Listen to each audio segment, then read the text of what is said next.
Está preparada para uma conversa difícil? Pois, minha filha, hoje teremos uma conversa difícil. Na verdade, não sei exatamente se é uma conversa difícil ou se é mais uma conversa quase que contemplativa. Tudo partiu de uma conversa bem difícil. E às vezes, conversas difíceis são muito importantes, né? Mas elas são difíceis, elas doem, elas incomodam. E a gente vai tendo que trabalhar esses incômodos se a gente quer, né, evoluir em algum tema, se a gente quer evoluir na gente e afim. Ontem eu tava tendo uma conversa difícil com uma pessoa muito importante pra mim. E a gente, em dado momento da conversa, essa pessoa me disse o seguinte, e eu estou impactadíssima. Ela falou assim, é como se tivesse um vale e você tá agindo como se você tivesse lá no fim do vale, no fundo do poço. Só que você já subiu a montanha. Você não tá mais nessa parte do vale. Você já subiu. E você continua agindo como se você tivesse lá no fundo do vale. E aí, minhas filhas, foi aí que meu mundo acabou. E ao mesmo tempo foi engraçado, porque eu tava fazendo um trabalho freelancer, tava à noite, e eu tava evitando aquela conversa difícil. Eu tava assim, não quero falar agora, eu preciso focar, preciso fazer um negócio. E aí quando a pessoa falou, você não tá no fundo do poço, mas você tá agindo como se tivesse. Aí meu mundo acabou. Eu acabei de chorar, chorei. E aí depois também parei de chorar e falei, pô, que merda, hein? Vamos refletir, vamos pôr a mão na consciência. E aí eu dei tudo de mim, fiquei com tanto medo de não fazer o que eu precisava fazer hoje, que eu já terminei ontem, que não era a minha intenção. Então eu tava modelando um negócio pra deixar cortado e hoje costurar. Fiz tudo. Costurar assim, né, gente? Tipo, não fiz acabamento, eu só precisava montar um protótipo. Fiz. E foi uma conversa muito difícil, que tava me dando gastura de tê-lo. Mas depois que foi me dita esta frase, eu absorvi e carreguei ela em meu colo de uma forma estupefata. E eu tava refletindo esses dias sobre como é trabalhar os nossos sonhos, a frustração que é trabalhar por um sonho, porque eu cheguei até um conteúdo que falava sobre o melhor lugar ser o lugar zero. Isso é um autor que fala sobre empresas, ele fala sobre startups e ele fala como o lugar mais confortável para uma startup é o zero, antes de ter nenhum cliente, porque ali todo mundo tá comprando um sonho, até você mesmo. E você não passou por nenhuma etapa de frustração. E isso abriu minha cabeça para esse tema de uma forma muito significativa, assim. E recentemente eu tava tendo uma discussão com amigos, onde uma amiga ela tava infeliz numa dada situação, e ela tava justificando, e ela queria que eu apoiasse ela, que o namorado e ela deviam tomar uma atitude que levariam eles pro zero, porque ela tava falando, justificando que se eles fossem pra esse caminho zero, ia, começar a resolver, porque eles eram inteligentes, eles eram capazes, etc. E eu entendi naquele momento, o que ela tava querendo dizer, assim, putz, se a gente tiver que recomeçar, a gente vai dar tudo de si, a gente vai fazer dar certo. E aí no dia seguinte, eu tava ouvindo um podcast sobre negócios e ele falou sobre o zero ser o lugar mais confortável. Eu fiquei assim, meu Deus, o que ela queria fazer era ir pro ponto zero. Porque o zero é mais confortável, porque ali a gente tá vivendo de sonho. E eu comecei a pensar nesse tema e eu cheguei a uma analogia perfeita, que é: o sonho é um cacto de mentirinha. Quando a gente compra um cacto fake, ele vai ser sempre perfeito, mas ele nunca vai ser vivo. O cacto é utópico, o cacto não existe, o cacto ele não passa pela prova da realidade. Se a gente fosse criar realmente um cacto, por mais que o cacto demande menos esforço do que uma plantinha comum, ainda assim ele exige esforço e ainda assim tem etapa nesse cacto. Então, se você for fazer esse cacto nascer, ao invés de comprar um cacto pronto, você vai ter que pôr muito esforço. Porque você vai ter que esperar ele crescer, você vai ter que colocar água, ou rescindir da luz. Não sei, nunca plantei um cacto.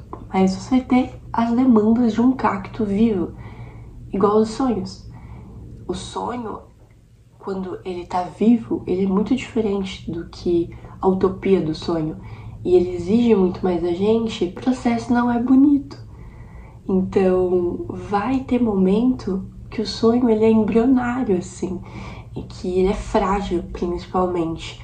E quando é o nosso sonho, a gente vai achando que essas fraquezas são ruins, que elas tiram mérito do nosso sonho, que elas justificam que o nosso sonho não tá dando certo. Mas o processo, no geral, é esse processo feio, quando a gente tá passando por algo vivo.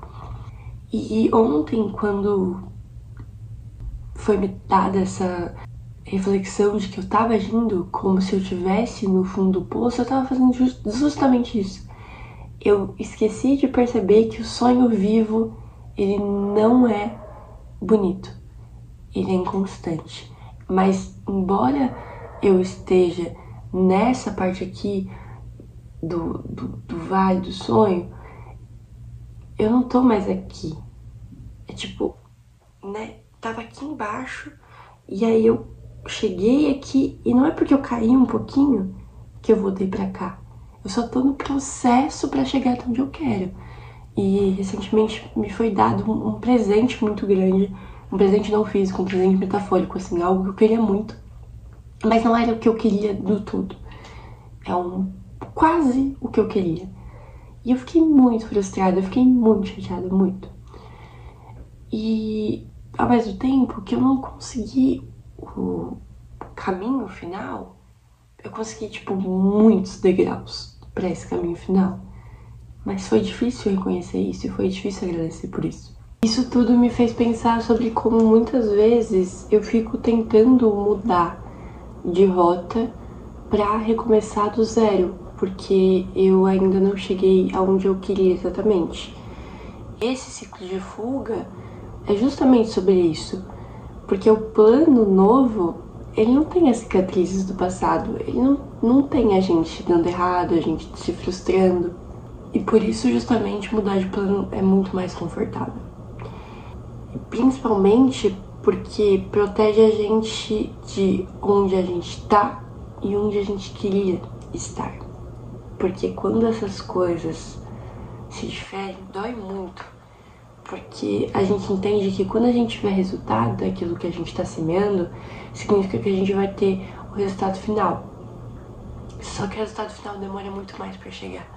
Então a gente vai ter que se contentar com etapas desse plano por muito tempo. Muito mais do que provavelmente aquela coisa final. Que a gente nem sabe, né? Se no final do dia vai ser...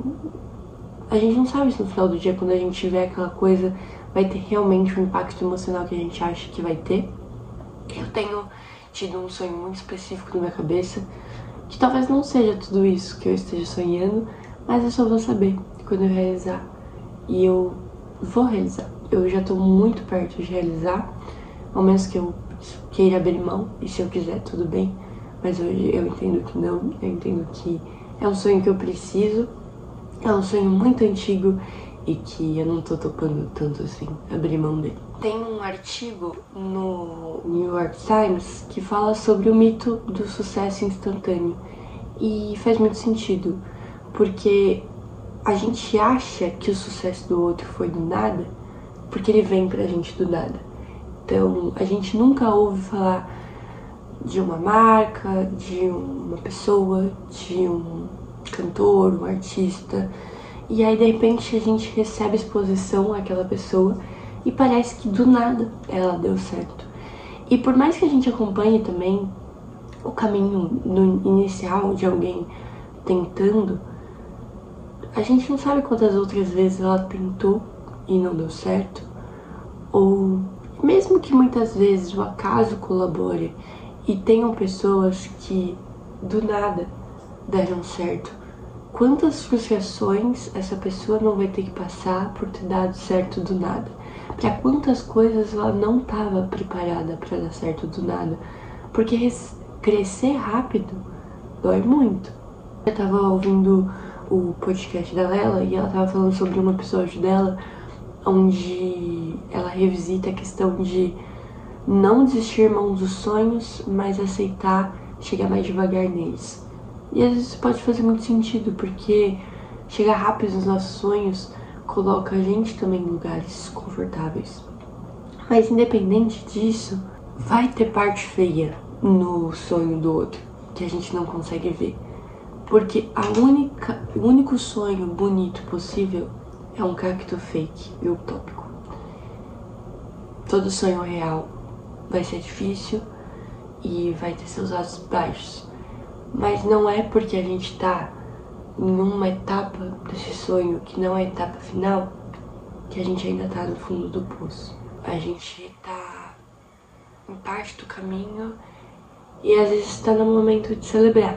E não ficar em um estado de frustração porque a gente não chegou onde a gente queria e por isso querer recomeçar do zero pra sair dessa frustração. Às vezes faz parte continuar no que é difícil, mas muito mais perto de algo real do que algo que vai ficar perfeito só na nossa cabeça. E é isso, minha filha. A mãe não vai mais estar frustrada. A mãe vai comemorar. I can see clearly now the rainbow's gone. Agora, it's gonna be right, like a sunshine day. Como diria Jimmy Cliff.